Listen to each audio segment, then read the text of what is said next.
Danas su s nama članovi stručnog povjerenstva za dramsko-scenski izraz. Domagoj Ivanković, glumac, Amanda Prenkaj, glumica, Ivana Car-Novak, psihologinja osnovne škole Gustava Krkleca. Upućujem srećan pozdrav.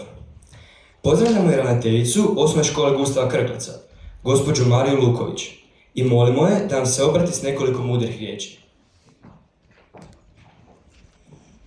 Dobro jutro svima, dobro jutro draga publiko, dobro jutro članovi povjerenstva i dobro jutro naravno našim mentorima i našim malim i velikim glumcima.